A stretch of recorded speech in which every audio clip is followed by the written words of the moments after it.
Alright guys, today I wanted to make a video about a transfer rumour that is in the papers today or being reported.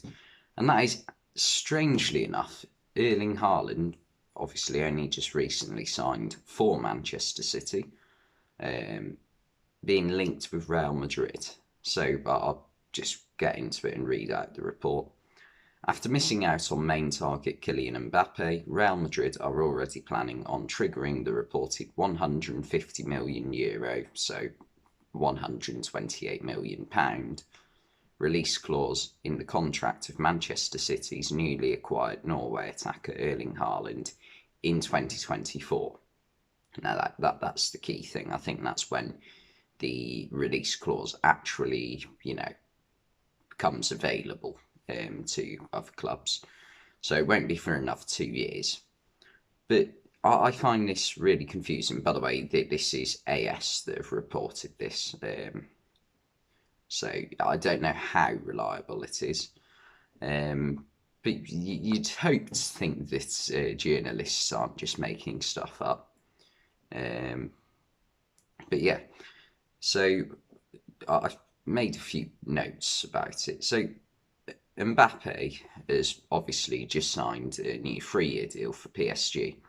So Mbappe theoretically becomes available in January 2025 because that's when his contract will be down to the final 6 months.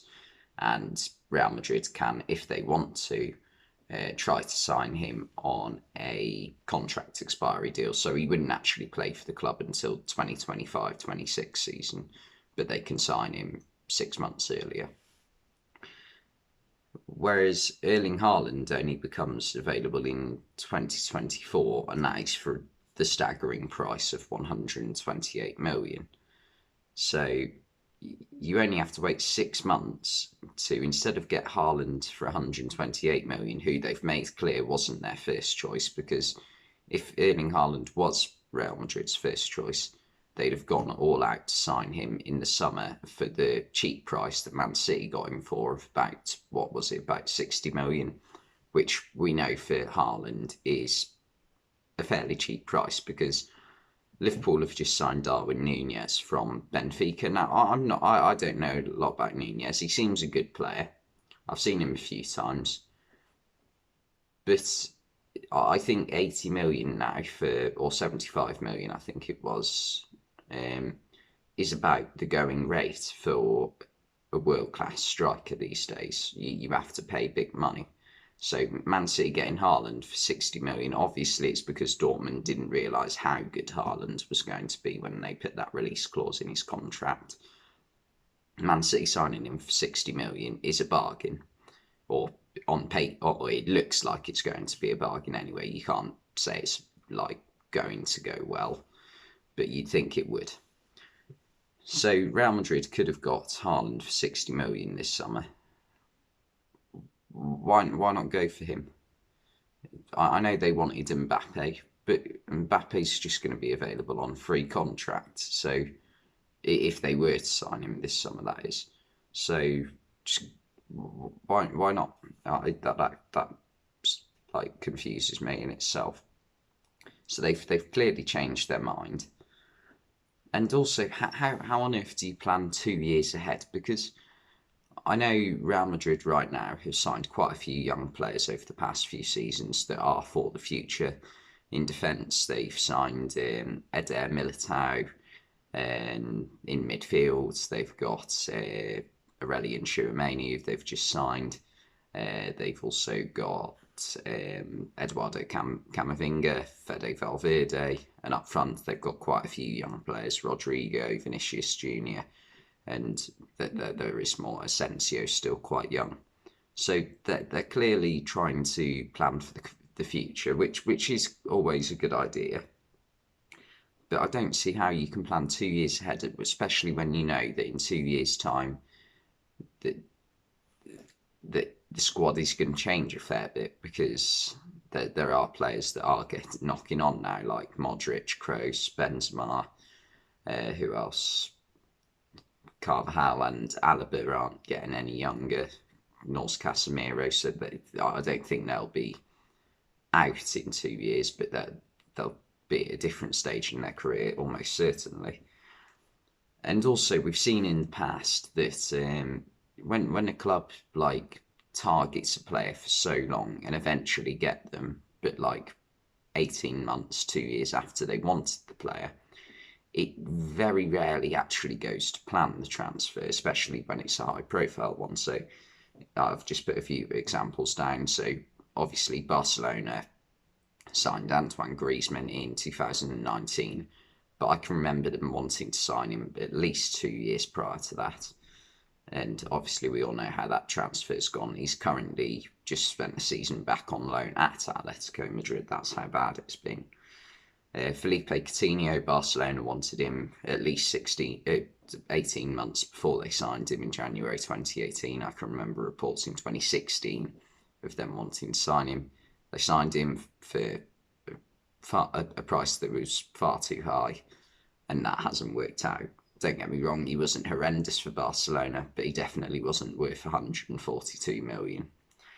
Eden Hazard to Real Madrid, we all know about that. They wanted him ages before they actually signed him. They signed him when he came off the back of a good season for Chelsea, but since then it's all gone wrong. And the final one I've got is Jadon Sancho to Man United. Now, don't get me wrong, we're only a year into this, so this could all change easily next season under Erik ten Hag. It's been a bit of a nightmare year for Man United, so yeah, that's not the best example.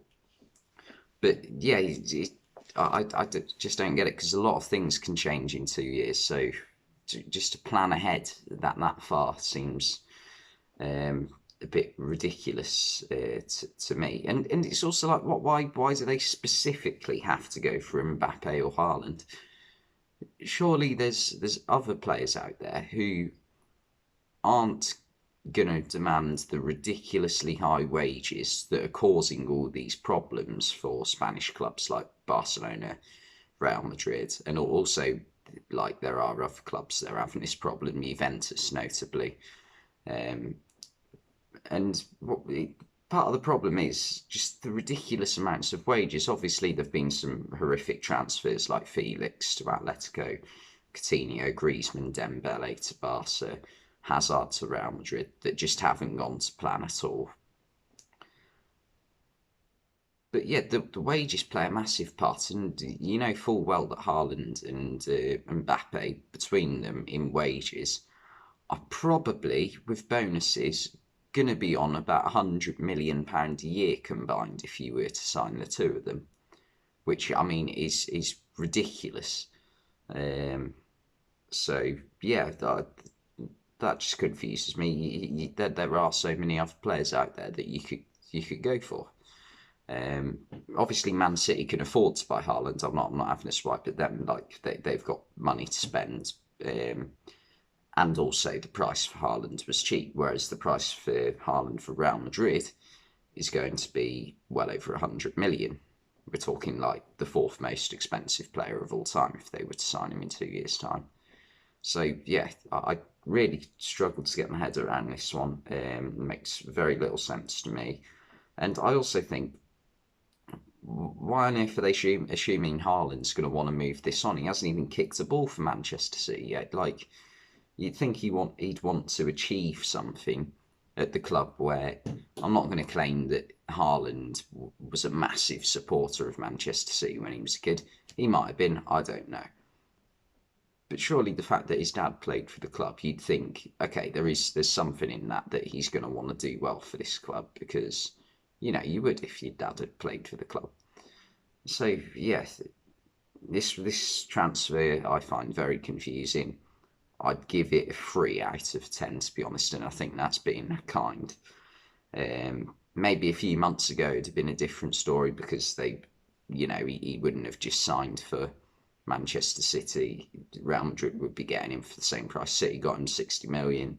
I'd probably give it like an 8 out of 10 at that point.